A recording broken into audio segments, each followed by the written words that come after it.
মনের মধ্যে সাজিয়ে রাখা ভবিষ্যৎ যখন একটু একটু করে ধ্বংসের পথে চলতে থাকে, তখন চিন্তা ভাবনাগুলো সীমানা অতিক্রম করে ফেলে। মুখের হাসিটা ক্লান্তির ছাপ নেয়। দিন আর রাতের পার্থক্যটা বোঝার ক্ষমতা তখন আর মানুষের থাকে না। মুখের হাসিটাও ক্লান্তিতে পরিণত হয়ে যায়। দু চোখ দিয়ে দেখা স্বপ্নগুলো যখন মানুষের সামনে একটু একটু করে বিলুপ্ত হয়ে যায়, তখন সময়টা চোখের সামনে স্থির হয়ে যায়। যখন মানুষের জীবনে সমস্যার আগমন ঘটে, তখন সে অনিচ্ছাকৃত হলেও তাকে আটকাতে পারে না।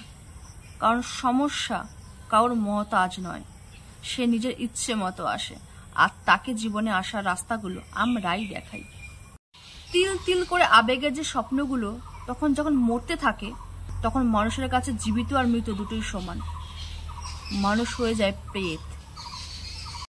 আর ঠিক সেই মুহূর্তে নিজের মনটাও সমুদ্রে উঠাল পাঠাল ঢেউয়ের মতন আছড়ে পড়ে নিজেকে শেষ করার জন্য।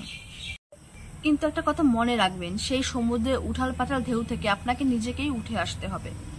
হ্যাঁ, সাহায্যের জন্য অনেকে হাত বাড়াবে, কিন্তু তার জন্য নিজের মধ্যে চেষ্টা থাকা খুবই প্রয়োজন। সবসময় পাশে আছে কোয়ালা মানুষগুলো সবসময় কিন্তু পাশে থাকে না, তাই সবসময় কারোর উপর ডিপেন্ড হবেন না। আপনি নিজেকে সামলাতে পারবেন এই বিশ্বাস নিজের মধ্যে রাখবেন। বিপদ আসতেই পারে, সেখান থেকে উঠে আসার ক্ষমতাটা নিজের মধ্যে রাখবেন।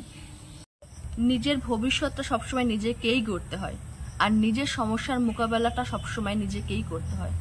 সবসময় নিজের দায়িত্বটা অন্যের ঘাড়ে দেবেন না, কারণ এই জগতে যার কষ্ট শুধুমাত্র সেই বোঝে, আর বাকিরা সবাই গল্প খোঁজে।